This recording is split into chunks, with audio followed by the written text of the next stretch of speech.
Hey guys, welcome back to the channel. Guys, have you ever been so obsessed with something that it literally just takes over your life? Like you spend every single free moment watching YouTubes. I just saw something really funny on the YouTubes the other day. No, you spend every single free moment watching YouTube, reading Wikipedias and just like consuming as much media about this thing as possible. Well, a lot of you guys that know me know that I definitely have gone through my fair share of kind of obsessions or hyperfixations. And to be honest, like a lot of those things have become really fun hobbies, fun and expensive. Anyway, in today's video, I'm going to be taking you guys on a journey of all the nerdy hobbies and things I've been obsessed with over the past 10 years. As always, guys, if you like the video, please leave a like. It's a great way to support the channel and also get this video out there on the algorithm. Alright, so starting with my first hobby, manga. Okay, so this journey started when I was around 17 years old. I just finished watching the Naruto anime. I was walking around in Borders with my friends and then we came across a manga section, and at this point in time I didn't actually know what manga was. All I saw that was Naruto was written on the spines of all the books. So I picked one off the shelf and opened it up and I was like, holy crap. And that was when I found out that I didn't have to wait for the anime to keep watching it. I could just read it in manga form. So I started off just collecting Naruto and One Piece, and then after I moved to Thailand, that's where my manga obsession kind of went crazy. So at one point in time, I'm pretty sure I got close to or may have just got over 1,000 volumes. I don't have those now because I had to move and I couldn't take all my manga with me, so I sold a bunch of it, which I kind of regret. But like, books are heavy and take up a lot of space, so I don't know. It was kind of a growing experience for me. So when I started collecting manga, I used to collect English volumes like this. I realized there were so many manga that I wanted to read, but unfortunately they weren't available in English. They were only available in Japanese. And I thought to myself, well, why don't I just learn Japanese? And that's pretty much the reason why I started learning Japanese at the beginning. But also these Japanese volumes are way cheaper than the English volumes. They're like literally almost a third of the price. So technically I could buy more manga than I used to as well. So manga went on for, I would say, around 3 to 4, maybe 5 years. But I still do occasionally buy hard copies if there's something I really want to read, but it's not available through legal sources. So of course, being a huge manga fan,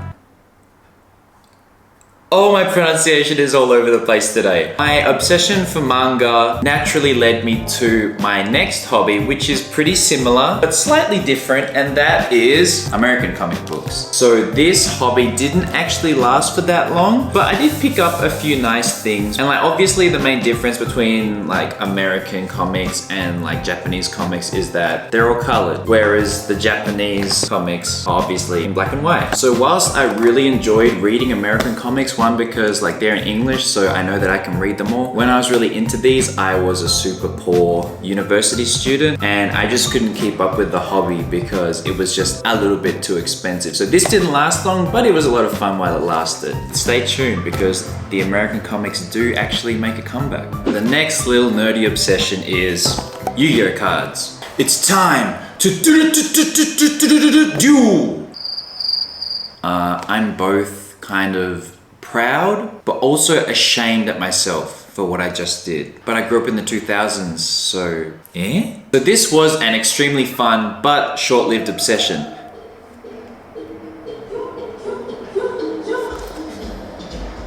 So I just moved to Thailand, I didn't have any friends, I wasn't at uni yet, and one day I was in a shopping center and I was just walking around and I came across a card store, and that's when I saw Yu-Gi-Oh! I was like, oh, I used to play Yu-Gi-Oh! In primary school, maybe I'll pick up a few booster packs. So I bought a few packs, opened up the cards, went home, and became obsessed. So at this card store I went to, they actually have tournaments a few days a week. I like a bit of good competition. So I decided, well, I'm gonna start making a Yu-Gi-Oh! Deck. So little did I know, to actually make a competitive deck, your deck needs to be pretty much made of all of the rarest cards. So usually, let's just say for example, if you open up 10 packs, you might get one one rare card out of like 10 packs and your whole deck needs to be these rare cards. I just stopped right then and there, which was surprisingly responsible of me. So I stopped buying the physical cards and I took my Yu-Gi-Oh! Obsessions online. So I started playing this online Yu-Gi-Oh! Game called Yu-Gi-Oh! Duel Links. It's a game you can play on the computer or play on your phone. I stopped playing it now, but I did have a lot of fun playing it for like a year and a half. A lot of you guys know that I collected Pokemon cards as well, but that's actually something I've been collecting since I was a little kid. I haven't bought any for a really long time. I actually have a whole video about all my Pokemon stuff, so if you want to check that out, I'll link it up the top. But Pokemon is kind of like a lifelong obsession for me. Like I've been playing the games and consuming Pokemon media since I was 6. I still play it now. I literally just got Pokemon Arceus a few weeks ago and have been playing the absolute crap out of it. Alright, so the next thing that I got really into was NBA, which is the National Basketball Association. So growing up in Australia, there's no American basketball on free-to-air TV. You have to have like Foxtel or like cable. So I could never watch American basketball in Australia. But when I moved to Thailand, there were actually some TV stations with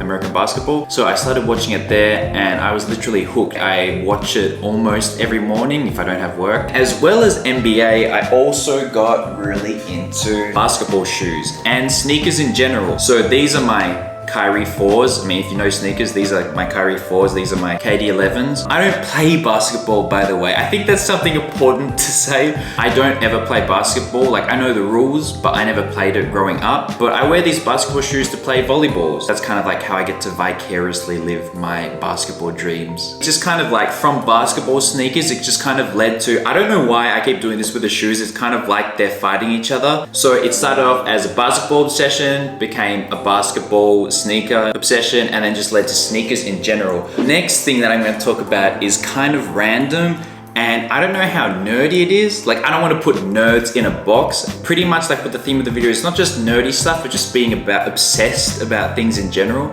I feel like a nerd is just someone who's extremely obsessed with something. It doesn't have to be like traditional nerdy stuff, be like a basketball nerd, or you could be like, what are cool kids like these days? Like you could be a TikTok nerd, I don't know. But the next thing that guy literally got obsessed with was powerlifting. So I've been hitting the gym since I graduated high school, which is like over 10 years ago now. Literally 10 years ago, I graduated from high school. And I started hitting the gym, but like semi-regularly. But I started taking it really seriously when I moved to Thailand. So at the peak of my obsession, I think the most I ever deadlifted was about 125 kilos. The most I ever squatted was about 110 kilos. And the heaviest bench press I ever did was about 87.5 kilos. I wouldn't dare go near those weights today. Actually, the reason why I stopped powerlifting was because I hurt my back. Oh, my spine. Nah, but for real, I hurt my back, and then I kind of realized, like, as fun as powerlifting was, risk kind of outweighed the reward for me. So I still hit the gym a lot and lift heavy weights, but I don't push my body to its absolute limits like I used to. Right, so the next thing that I was into hit me really hard, especially during the pandemic. I mean, we're still in one, but I've been playing video games my whole life. I never really played online video games. So when the pandemic hit, I couldn't go to work and I was spending a lot of time at home.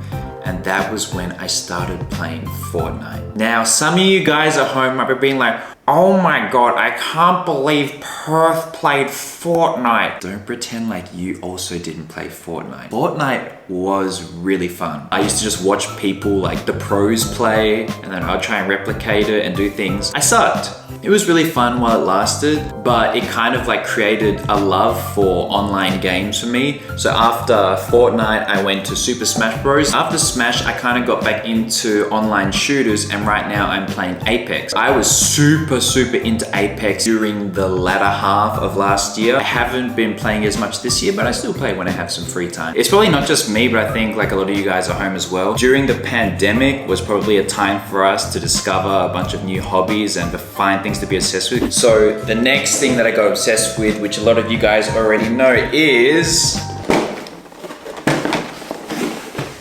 That wasn't smooth at all. Plastic models, or Plamo. So I used to actually make these when I was younger. I used to make Zoids, and those are really fun. But I didn't even know that these kind of things existed until one day Talay messaged me and he was like, dude, I'm gonna go buy a Gundam and I'm gonna go to Yun's house and make it. Do you wanna get a Gundam and make Gundam with us? And I was like, Hell yeah. I don't have much to do and I love making plastic models. But the cool thing about these plastic models is that they make all kinds of plastic models. So any anime with robots, they probably have a plastic model figure for it. They have Evangelion, Gundam, they even have this boat from One Piece. I even made this plastic model crayfish and his name is Pinchy. How? If there's something you like, there's most likely a plastic model of it that you can make.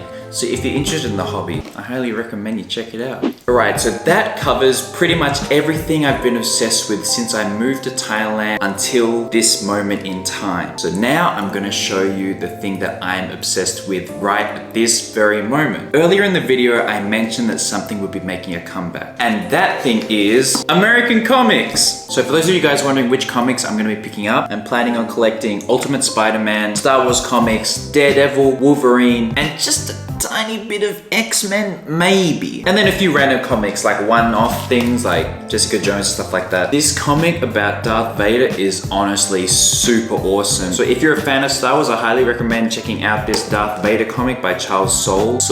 I don't know how to pronounce his name, I do apologize. This literally covers the time period between episodes 3 and episodes 4. And this includes some really awesome stories. It includes the story of how Darth Vader made his red lightsaber. It includes the kind of inception of the Inquisitors. And it also shows how Darth Vader got his massive fortress on Mustafar. So if you guys have seen Star Wars Rogue One, you would have seen his massive fortress and you were like, huh, didn't know he had that. All explained in this bad boy. And I'm just collecting the omnibus editions. So omnibus are like these like hardcover collections which collect like entire stories in one nice volume. I'm not collecting like trade paperbacks or anything like that just because I like the way these look on the shelf, and also it's nice having like a complete story in one big volume to read. Also, I feel like hardcovers are more easy to take care of. So yeah, it's kind of like a never-ending loop. It started with manga and comics and now we're back to manga and comics again. So who knows, it could be a couple of years and I'll be back into Yu-Gi-Oh! I highly doubt it, but never say never. I will never say never. Alright, so that's the end of today's video, guys. I hope you guys enjoyed listening to me babble on about all my nerd obsessions over the past 10 years. Of course, if you guys have your own nerd obsessions that you want to share, I would love to hear about them, so please let me know down in the comment section below, and I will see you guys in another video very, very soon. See ya!